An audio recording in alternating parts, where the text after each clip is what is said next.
Hello welcome back to Edupod. ഇന്ന് ഞാൻ കുറച്ച് എസ് എ ക്വസ്റ്റ്യൻസ് ആയിട്ടാണ് വന്നിട്ടുള്ളത്. നമ്മുടെ മോഡൽ എക്സാമിന് ചോദിക്കാൻ സാധ്യതയുള്ള ചില എസ് എ ക്വസ്റ്റ്യൻസ് ആയിട്ടാണ് ഞാനിപ്പോൾ വന്നിട്ടുള്ളത്. നമ്മുടെ മുൻകാല വർഷങ്ങളിലൊക്കെ +2 സോഷ്യോളജിയിലെ സെക്കൻഡ് പാർട്ടിൽ, അതായത് നമ്മൾ സ്ട്രക്ചറൽ ചേഞ്ച് മുതൽ സോഷ്യൽ മൂവ്മെന്റ് വരെ പഠിക്കുന്ന ഭാഗത്ത് ഏറ്റവും കൂടുതൽ 8 മാർക്കിന് ചോദിച്ച് കണ്ടിട്ടുള്ള, റിപ്പീറ്റ് ചെയ്ത് വന്ന് കണ്ടിട്ടുള്ള കുറച്ച് ക്വസ്റ്റ്യൻസ് ആണ് ഞാൻ ഇന്നിവിടെ നിങ്ങളെ പരിചയപ്പെടുത്താൻ പോകുന്നത്. ഒരു കാരണവശാലും എന്ത് ചെയ്യരുത്, ഈ ഭാഗങ്ങൾ പഠിക്കാതെ നിങ്ങൾ പരീക്ഷയ്ക്ക് പോകരുത്, അത്രയും ഇമ്പോർട്ടൻ്റ് ആണ്. ഓക്കെ, ഒന്നാമത്തെ ചോദ്യം, define Sanskritization and point out 3 criticism leveled against Sanskritization. Yes, ഒരു വർഷം ചോദിച്ചത് ഇങ്ങനെയായിരുന്നു, സംസ്കൃതവൽക്കരണം എന്തെന്ന് നിർവചിക്കുക, അതുപോലെ തന്നെ അതിനെതിരായിട്ടുള്ള ഏതെങ്കിലും 3 വിമർശനങ്ങൾ എഴുതുക എന്നുള്ളത്. വെറും 3 വിമർശനത്തിൽ ഒതുക്കരുത്, നിങ്ങൾ എന്ത് ചെയ്യണം, പൂർണ്ണമായിട്ടും മുഴുവൻ വിമർശനങ്ങളും പഠിക്കണം എന്നുള്ളത് നിർബന്ധമാണ്, പ്രധാനപ്പെട്ട ഒരു ടോപ്പിക് ആയതുകൊണ്ട് തന്നെ. ഓക്കെ, അപ്പൊ എന്താണ് സാൻസ്ക്രിറ്റൈസേഷൻ നമുക്കറിയാം. MN ശ്രീനിവാസൻ ആ ഒരു ടേം കോയിൻ ചെയ്തിട്ടുള്ളതെന്ന് നമുക്ക് അറിയാവുന്ന കാര്യമാണ്.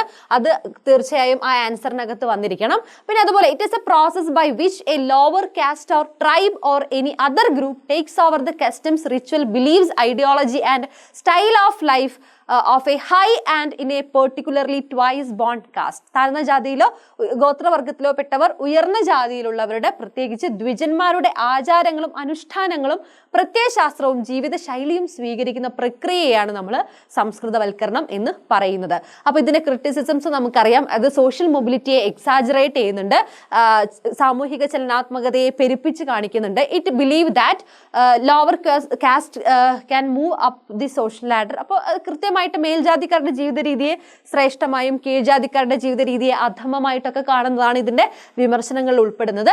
മറ്റൊരു പ്രധാനപ്പെട്ട എസ് എ ക്വസ്റ്റ്യൻ എന്ന് പറയുന്നത് പഞ്ചായത്തി രാജ് ആണ്. ഒരു കാരണവശാലും നിങ്ങൾ പഠിക്കാതെ പോകരുത്.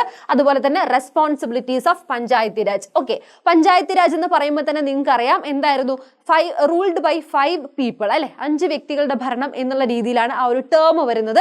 അതുപോലെ തന്നെ 73rd കോൺസ്റ്റിറ്റ്യൂഷണൽ അമെൻമെന്റ് മറന്നു പോരുത്, കൃത്യമായിട്ട് അത് പേപ്പറിൽ ഉണ്ടായിരിക്കണം. പിന്നെ കൃത്യമായിട്ട് 5 വർഷം കൂടുമ്പോഴാണ് പഞ്ചായത്തിൽ തെരഞ്ഞെടുപ്പ് നടക്കുന്നത്. 3 ടയർ സിസ്റ്റം, അല്ലെ, ത്രിതല പഞ്ചായത്ത് വ്യവസ്ഥയെ കുറിച്ചൊക്കെ കൃത്യമായിട്ട് ആദ്യത്തെ പാർട്ടിനകത്ത് നിങ്ങൾ എക്സ്പ്ലെയിൻ ചെയ്ത് എഴുതേണ്ടതുണ്ട്. Second പാർട്ടിലേക്ക് give responsibilities of Panchayati Raj, എന്തൊക്കെയാണ് പഞ്ചായത്തുകളുടെ ഉത്തരവാദിത്തങ്ങൾ എന്നുള്ളതും കൃത്യമായിട്ട് പറയണം.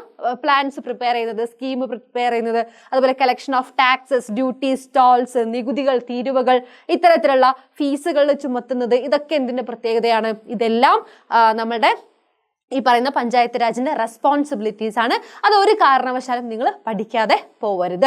പിന്നെ അതുപോലെ തന്നെ ഏറ്റവും പ്രധാനപ്പെട്ട മറ്റൊരു എസ് എ ക്വസ്റ്റ്യൻ ആണ് ഹരിത വിപ്ലവം എന്ന് പറയുന്നത്. ഹരിത വിപ്ലവത്തിന്റെ സാമൂഹിക പ്രത്യാഘാതങ്ങൾ വിമർശനാത്മകമായി വിലയിരുത്തുക എന്നുള്ളതാണ്. Critically analyse the social consequences of green revolution. എന്തൊക്കെയാണ് ഗ്രീൻ റെവല്യൂഷന്റെ അനന്തര ഫലങ്ങൾ എന്നുള്ളതാണ്. കൃത്യമായിട്ട് നിങ്ങൾക്കറിയാം എന്താണ് ഗ്രീൻ റെവല്യൂഷൻ. ഇങ്ങനത്തെ എസ് എ ക്വസ്റ്റ്യൻ ആവുന്ന സമയത്ത് നമ്മൾ ഇതിൽ കുറച്ച് സമയത്ത് ഈ ഒരു വീഡിയോയിൽ കാണിക്കുന്നതിൽ ലിമിറ്റേഷൻ ഉണ്ട്, പക്ഷെ നിങ്ങളുടെ പേപ്പറിന് എന്തില്ല, അതിന് ലിമിറ്റേഷൻ ഇല്ല. അപ്പൊ കൃത്യമായിട്ട് ഹരിത വിപ്ലവത്തിന്റെ തുടക്കം മുതൽ എന്ത് ചെയ്യണം, പേപ്പറിനകത്ത് വേണം. അപ്പൊ നോക്കിക്കേ എന്തൊക്കെയാണ് നമ്മളുടെ പ്രത്യാഘാതങ്ങൾ ഹൈലൈറ്റ് ചെയ്ത് പറയുകയാണെങ്കിൽ, ഒന്നാമത് എക്സ്പെൻസീവ് ആണ്. കാരണം ഇടത്തരം കർഷകർക്കും വൻകിട കർഷകർക്കും മാത്രമാണ് എന്തായത് ഈ പറയുന്ന ഹരിത വിപ്ലവം പ്രയോജനപ്പെട്ടത്. ചെറുകിട കർഷകർക്ക് അതിന്റെ ഒരു ബെനിഫിറ്റും കിട്ടിയിരുന്നില്ല. ചിലവേറിയ സാങ്കേതിക വിദ്യ ഉപയോഗിക്കുന്നത് ആർക്ക് പരിമിതി ഉണ്ടായിരുന്നു? ചെറുകിട കർഷകർക്ക് പരിമിതി ഉണ്ടായിരുന്നു. പിന്നെ അസമത്വങ്ങൾ രൂപം കൊള്ളാൻ, അതായത് കർഷകർക്കിടയിൽ തന്നെ അസമത്വം രൂപം കൊള്ളാൻ ഇത് കാരണമായി എന്നുള്ളതാണ് മറ്റൊരു ചാപ്റ്ററിൽ, നമ്മുടെ സെക്കൻഡ് പാർട്ടിൽ തന്നെ പ്രധാനപ്പെട്ട മറ്റൊരു എസ് എ ടോപ്പിക്. ഇതൊക്കെ 8 മാർക്കിന്റെ ടോപ്പിക് ആണെന്നുള്ളത് മറന്നു പോകരുത്. ഇനി അതുപോലെ തന്നെ വളരെ പ്രധാനപ്പെട്ട മറ്റൊരു ടോപ്പിക്കാണ് ഡിഫൈൻ സോഷ്യൽ മൂവ്മെന്റ്സ്, അല്ലെ, സാമൂഹ്യ പ്രസ്ഥാനം എന്താണെന്ന് ഡിഫൈൻ ചെയ്യണം. അതുപോലെ തന്നെ തിയറീസ് ഓഫ് സോഷ്യൽ മൂവ്മെന്റ്, ഏതൊക്കെയാണ് ഇതിന്റെ സിദ്ധാന്തങ്ങൾ, സാമൂഹ്യ പ്രസ്ഥാനത്തിന്റെ പ്രധാനപ്പെട്ട സിദ്ധാന്തങ്ങൾ. ഇത് കഴിഞ്ഞ മോഡൽ എക്സാമിനും 8 മാർക്കിന് വന്ന ചോദ്യം ഇതാണ് കേട്ടോ. അപ്പോൾ വിട്ടുപോകരുത്. The collective attempt that made by a group of people to bring desirable changes in society are called social movements. എന്താണ് സാമൂഹ്യ പ്രസ്ഥാനം എന്ന് പറയുന്നത്? സമൂഹത്തിൽ അഭികാമ്യമായ മാറ്റങ്ങൾ കൊണ്ടുവരാൻ ആര് ശ്രമിക്കുന്നു? ഒരു കൂട്ടം ആളുകൾ ശ്രമിക്കുന്ന എന്ത് ശ്രമങ്ങൾ? കൂട്ടമായ ശ്രമങ്ങളെയാണ് നമ്മൾ സാമൂഹ്യ പ്രസ്ഥാനങ്ങൾ എന്നതുകൊണ്ട് വിളിക്കുന്നത് തന്നെ. ചൂഷണം, സാമൂഹ്യ തിന്മകൾ, അവകാശ നിഷേധങ്ങൾ എന്നിവയിലൊക്കെ ഇതിനൊക്കെ എതിരായിട്ടാണ് മെയിനായിട്ട് പ്രസ്ഥാനങ്ങൾ കൂടുന്നത്. ഇനി തിയറീസ് എന്ന് പറയുമ്പോൾ ആപേക്ഷിക തിരസ്കരണ സിദ്ധാന്തം എന്ന് പറയുന്ന തിയറി ഓഫ് റിലേറ്റീവ് ഡിപ്രീവിയേഷൻ ഉണ്ട്, മാൻകിയർ ഓൾസൺ സിദ്ധാന്തമുണ്ട്, അതുപോലെ തന്നെ വിഭവ സജ്ജീകരണ സിദ്ധാന്തം എന്ന് പറയുന്ന റിസോഴ്സ് മൊബിലൈസേഷൻ തിയറി ഉണ്ട്. ഈ 3 തിയറികളെ കുറിച്ചും ഈ എസ്സേ ക്വസ്റ്റിനകത്ത് നിങ്ങൾ എന്ത് ചെയ്യണം, വിശദീകരിച്ച് എഴുതേണ്ടതുണ്ട്. ഓക്കെ, അപ്പോൾ ഇത്രയും കാര്യങ്ങളാണ് നമ്മളുടെ സോഷ്യോളജിയിൽ സെക്കൻഡ് പാർട്ടിൽ. ഫസ്റ്റ് പാർട്ടിലുള്ള എസ്സേ ക്വസ്റ്റ്യൻസ് ഒക്കെ നമ്മൾ മുമ്പേ ഒരുപാട് ചർച്ച ചെയ്തതാണ്.